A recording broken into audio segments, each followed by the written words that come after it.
আসসালামু আলাইকুম দর্শক, সবাই কেমন আছেন? আশা করি সকলে ভালো আছেন। তো আজকে কিন্তু আমি চলে আসছি আমার বিষমুক্ত যে লাউয়ের একটি জমি এখানে প্রজেক্ট করা ছিল, অল্প পরিসরে যদিও, তারপরে সেখানে আজকে আমি চলে আসছি একটি ভিডিও বানানোর জন্য সকলের উদ্দেশ্যে। আশা করি ভিডিওটি সকলের কাজে লাগবে। আসলে মূলত উদ্দেশ্য হচ্ছে কিভাবে একদম প্রাকৃতিকভাবে মানে বিষমুক্ত লাউ এখানে উৎপাদন করা। তো সে বিষয়টা নিয়ে ভিডিওতে পুরোপুরি থাকছে। তো আপনারা না টেনে সম্পূর্ণ ভিডিওটি দেখতে থাকুন, সকলের উপকারে আসবে। তো দর্শক, এটা হচ্ছে আমার লাউয়ের জমি, একটু ব্যতিক্রমী মাচা দেয়া, যেহেতু এটা হচ্ছে বর্ষাকাল, তো সেক্ষেত্রে এটা একটু মাচাটা উঁচু করে দেয়া। উদ্দেশ্য হচ্ছে লাউ কিন্তু মূলত দুইভাবে চাষ করা যায়, মাটিতে এবং মাচায়। তো আমাদের এদিকে অনেকেই মাটিতে করে, আবার অনেকেই মাচাতে করে। তো আমি একটু ব্যতিক্রমী মাচা করেছি, যেহেতু এখানে আমি প্রথমে এই প্যাটার্নের মাচা এখানে করা ছিল, তারপর উপর দিয়ে সাধারণত একটা নেট দিয়ে ওই গাছগুলো একটু উপরে উঠে দেয়া। তো তারপরে এই লাউ গাছের পরিচর্যার কাজ। তো দেখতে পাচ্ছেন এইখানে আমার মোট 15 শতক মতো জায়গার উপরে আমি লাউ দিয়েছি। সবে মাত্র লাউ গাছটা মাচায় ওঠা শুরু করেছে এবং একটা দুইটা করে ফল সেট হচ্ছে বা কাটা শুরু হচ্ছে। তো বিষমুক্ত যে বললাম, এটার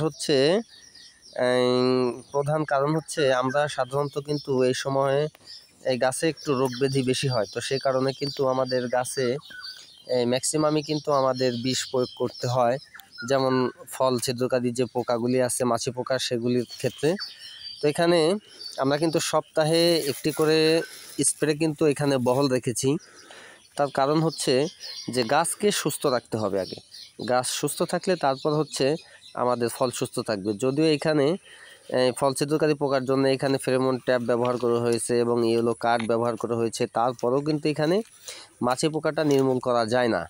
তো এখানে যে আমাদের যে লাউ গাছ আছে, সেই লাউ গাছের যতগুলি জালি আসুক না কেন, যে লাউয়ের ছোট অবস্থাতে যা আসুক, তো সেক্ষেত্রে কিন্তু আমাদের অনেক সমস্যার সম্মুখীন হতে হয়, যেহেতু মাছি পোকার কারণে। তো মাছি পোকা থেকে আমরা রক্ষা পেতে কিন্তু অনেক সময় ইয়েলো কার্ড বা ফেরোমন ফাঁদ, বিভিন্ন সময় আমরা বিভিন্ন ধরনের এই আপডেট জিনিসপত্র আমরা ব্যবহার করি। কিন্তু একটু ব্যতিক্রমী পদ্ধতি আমরা লাউয়ের গাটা শুধু পলিথিন দিয়ে ঢেকে রাখতেছি। তো এক্ষেত্রে দেখা যায় যে নিচের দিকে একটু ছিঁড়ে দিলে সেই পলিথিনটা কিন্তু উপরের যত পানি আছে বা অক্সিজেনটা নিতে পারলে আমাদের লাউগুলি ঠিক এভাবে আস্তে আস্তে বেড়ে উঠবে। তো সেক্ষেত্রে দেখা যাবে যে আমাদের লাউয়ের ছোট লাউয়ের যে ইয়াগুলি জালিগুলি, সেগুলি নষ্ট হবে না, মাছি পোকা এটাতে কোনোভাবে আক্রমণ করতে পারবে না। অতএব আমরা যতই গাছে কীটনাশক বা বিষ স্প্রে করি না কেন, সেটা কিন্তু আমাদের গাছের উপরে প্রভাব পড়বে, কিন্তু আমাদের ফলের উপরে সেটা বিন্দুমাত্র প্রভাব পড়বে না। সেক্ষেত্রে আমরা অনেকাংশে বলতে পারি যে আমাদের লাউগুলি অর্গানিক।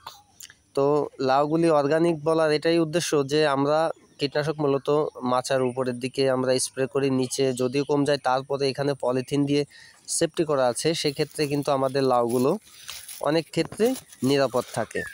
তবে দর্শক, আরেকটি কথা না বললেই নয়, আমরা বিভিন্ন ট্রেনিংয়ে যখন আমাদেরকে ইনভাইট করা হয়, আমরা বিভিন্ন ট্রেনিংয়ে যখন যাই, সেখানে শুধু একটাই কথা তারা বলে থাকে, অফিসাররা বা কৃষিবিদরা, যে আপনারা বিষমুক্ত সবজি উৎপাদন করুন, বিষ থেকে বেরিয়ে আসুন। তো বিষ থেকে বেরিয়ে আসলে আসলে আমাদের কিন্তু নিজেদেরই বিকল্প কোনো ব্যবস্থা খুঁজতে হবে। যদিও জৈব বালাইনাশক বাজারে অ্যাভেলেবেল এখন পাওয়া যাচ্ছে, তারপরও কিন্তু আমরা জৈব বালাইনাশক যখন কিনতে যাই, সেটা কিন্তু একটু দাম চড়া। তো দাম চড়া থাকলে কিন্তু আমাদের সেক্ষেত্রে আমরা ওই চড়া দামে কিনতে গেলে আমাদের একটু লোকসানের মধ্যে, যেহেতু জৈব বালাইনাশক একটু বেশি দাম, তো আমাদের সেক্ষেত্রে কিন্তু অনেক সময় কৃষকরা কিন্তু লাভের মুখটা খুব কমই দেখে। তো লাভের মুখ কম দেখলে পারে কিন্তু আমাদের সেক্ষেত্রে একটু ভাবনার বিষয় আছে, যে আসলে এই সাধারণত লাউয়ের জমিতে, এইটুকু জমিতে আমরা এত টাকার ওষুধ কিনে স্প্রে করব। তো সে পদ্ধতিতেই দেখলাম যে আমি এই বিদেশের কয়েকটি ভিডিও দেখলাম, যে আসলে তারা কিন্তু মূলত এই আমাদের দেশে যে আমের জন্য যে ব্যাগ বের হয়েছে, এই এই সেই রকমের কিছু ব্যাগ কিন্তু তারা করল্লা বা লাউ, তারপর অন্যান্য সবজিতে কিন্তু ব্যবহার করলে সেদের মানে তাদের যে কাঙ্ক্ষিত ফসলটি আছে সেটি কিন্তু নিরাপদ থাকে। বিশেষ করে আমরা করলার ক্ষেত্রে দেখা যায় যে করলার মাছি পোকার কারণে করলা কিন্তু আমরা বাজারজাত করতে পারি না। 100 করলা থাকলে তার মধ্যে আমাদের 50 থেকে 60টি করলাই নষ্ট হয়। তো যাই হোক, আমাদের লাউয়ের ক্ষেত্রে কিন্তু আমরা যে পলিগুলি ব্যবহার করতেছি, বিশেষ করে আমি, তো এখানে কিন্তু আমি প্রত্যেকটি পলিতেই আমার মোটামুটি দেখা যাচ্ছে যে 10টা থাকলে আমার 10টার মধ্যে 10টাই আমি এটা বাজারজাত করার মতো উপযোগী করতে পারতেছি। তো এখানে হচ্ছে যদি আমি 100 পলি ইউজ করি, 100 পলি যদি আমি হচ্ছে এই 100 টাকা দিয়েও কিনি, তারপর হচ্ছে দেখা যায় যে আমার 50টা বিক্রির উপযুক্ত হইলে তারপরে আমি সেই 50টা থেকে খুলে তারপরে কিন্তু বাকি 50টা ছোট এই লাউতে কিন্তু আমি পড়াইতে পারতেছি। তো সেক্ষেত্রে কিন্তু অনেকটা সাশ্রয়ী হচ্ছে। আর সেক্ষেত্রে যদি অনেকটা সাশ্রয়ী হয় তাহলে আমার লাউটাও কিন্তু ভালো থাকতেছে। বর্তমান কিন্তু লাউয়ের বাজার মিনিমাম 40 টাকা 42 টাকা করে বাজার যাচ্ছে, মানে 4200 থেকে 4000-এর মধ্যে এরকম সও। তো সেক্ষেত্রে কিন্তু আমাদের এই পদ্ধতিটা অবলম্বন করা বেটার হয়। তো আপনারা যারা লাউ চাষি আছেন তারা কিন্তু মূলত আমার এইভাবেও করতে পারেন, যেহেতু আপনাদের দেখানোর উদ্দেশ্যে। আপনাদের ভালো নাও লাগতে পারে, অনেকে কীটনাশক ব্যবহার করে, তো সকলের উপকারের স্বার্থে আর কি এই ভিডিওটি বানানো। তো সেক্ষেত্রে যদি আপনাদের ভালো লাগে আপনারা এই পদ্ধতিটা অবলম্বন করতে পারেন। তো দর্শক সকলে ভালো থাকবেন, সুস্থ থাকবেন। আজকের ভিডিওটি এ পর্যন্তই। পরবর্তী কোনো ভিডিও নিয়ে আসলে আমার ব্যক্তিগতভাবে যেটা আর কি মূলত আমি পরীক্ষা করে দেখা যায় যে না মোটামুটি এইভাবে আমার একটু লাভ হচ্ছে, তো সেক্ষেত্রে কিন্তু সেই বিষয়গুলো আপনাদের মাঝে তুলে ধরি। তো দর্শক ভালো থাকবেন, সুস্থ থাকবেন। পরবর্তী আবার ভিডিওতে দেখা হবে। আসসালামু আলাইকুম।